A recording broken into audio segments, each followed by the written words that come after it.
Hi, you guys. Welcome back to the Firefighters Financial Toolbox. My name is Brad, and there's something we have to talk about. Uh, Apple is no longer the largest company, the most valuable company. Saudi Aramco has overtaken the iPhone maker in market value, market capitalization value. Earlier this year, Apple Incorporated, ticker symbol AAPL, for those of you who live under a rock and don't know that, looked like it was on its way to becoming the first $3 trillion company. Today, it's no longer the most valuable company in the world. As of Wednesday's close, Saudi Arabian Oil Company, as the state-owned oil company is officially called, has overtaken Apple in market cap valuation. Saudi Aramco's market cap on Thursday was $2.383 trillion versus Apple at only $2.307 trillion, according to Dow Jones market data. Now, as everybody knows, Apple is a staple investment for both individual and institutional investors, given its general ability to weather market storms. But investors seem to be reassessing their love affair with the iPhone maker. On Thursday, the company was the most active stock in the S&P 500 and the third worst performer in the Dow Jones that day.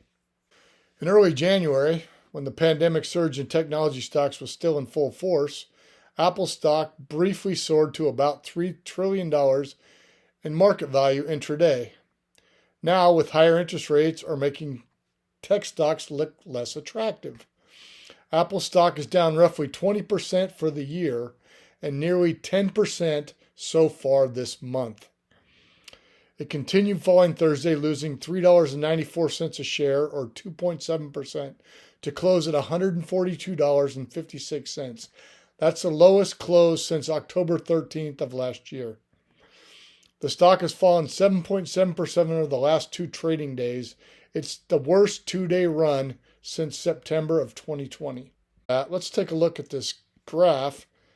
And on this graph, you can see that, well, this graph goes back to December of 21. So we're talking about 180 days, let's say. And there's been some ups and downs. You can see back here in February and then again here end of March-ish.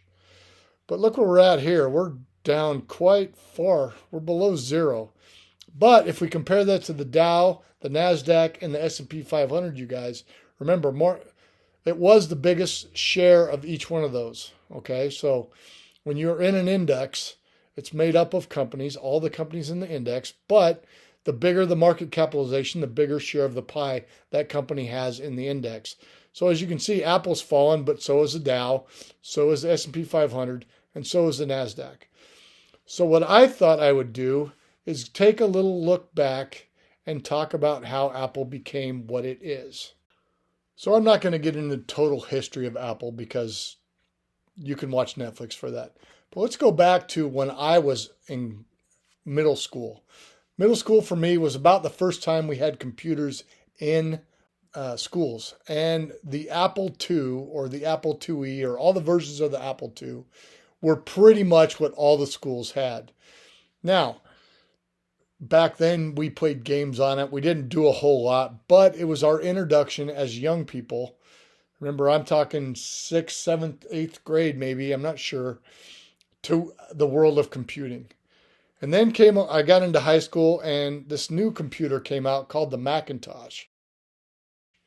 Now the Macintosh was actually Apple's very first attempt at this new thing called a mouse.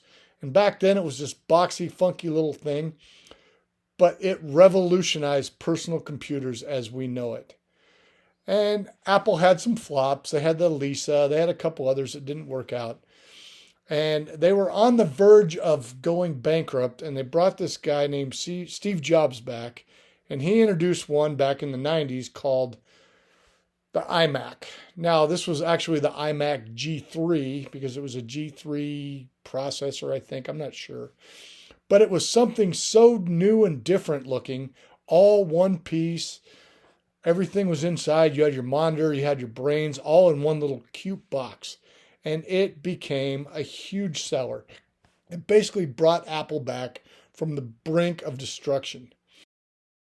Now, ever since then, we know they've been making lots of computers. Remember, in the early days, it was Apple Computer. Now it's not. Now they always made good PowerBooks, and they've made our iMacs into the new versions, even the one that I have in my office currently. And they made a couple other products. You might remember the iPad, which also did a good job. But the one thing that really, really turned Apple around and made it grow, in 2007, Steve Jobs introduced us to what we know now as the iPhone. Now, there were other basic smartphones before, but this one instituted a touch screen, which was revolutionary in 2007. There was nothing else on the planet like it, and it sold like hotcakes. Now, through the years, there's been many different versions of iPhones. Every type, color, design, everything you could think about that you liked. Better cameras, up all the way through our good old, what is it, an iPhone 13 Pro now, right? So let's take a look at this graph. And I want you guys to see that back in 2007, they had a very, very small percentage, not even 5% of the global smartphone market. And then in 2008, 2009, when their products started taking off, you noticed it started going up. Now, you guys notice every couple of years, you've got a nice big spike in the percentage there. And some years, almost 25% of the total smartphone market worldwide. It's not hard to tell looking at this one which years new iPhones came out.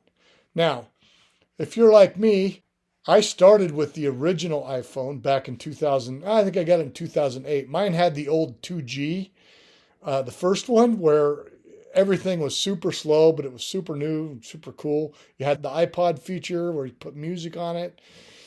You even had a camera, which was decent, but not great. And a couple other silly apps that nobody really paid attention to. But it introduced us to a new market of phone and a new product that, if we think about it nowadays, is probably the biggest revolution in technology that we've experienced in my lifetime. So, am I worried about Apple going broke? No, of course not. Now, right now, we're in a little bit of a technology slide. Tech stocks are down. It's not just Apple, Netflix. A lot of the tech stocks that people have been riding for several years are down. NASDAQ's getting really close to bear market territory, but it's part of the game, you guys. So Apple isn't the king of the hill anymore. That could change in a week. All it would take is investor sentiment to change a little bit. People start buying it because it's on sale, and all of a sudden, pretty soon, now we're back on top. And really, who cares if they're on top? They're still a large player. They still make good products. In fact, as a Mac guy myself, I've only owned Mac computers for the last 15 years, and I've always only had an iPhone. I've always had that, and it's not that I'm so into only Apple, but I understand how they work, and I don't want to learn a new smartphone. Quite frankly, Androids, I don't understand them. Every time somebody hands me their Android, I can't find an app on it. Now, I'm sure if you're somebody who's always had an Android, you probably feel the same way about the iPhone. But I do know that the iPhone is the single most sold product on planet Earth. I don't remember what I said. The last thing was like 180 million iPhones worldwide, which is insane. And maybe I'm wrong. I can't remember the number I read, but it was unbelievable. So yes, Apple is no longer the king of the hill, the biggest market cap company, but who cares? Anyway, you guys, just a little ramble about it. I saw that out. I was watching CNBC the other day in the airport, and they were making a huge deal about it. Oh my gosh, Apple's not the biggest company anymore. Who cares? They might be again, they might not. I don't know. They make good products. I like them. I'm going to keep buying them. I'm going to keep investing in them. In fact, I'm going to buy more Apple stock since it's on sale.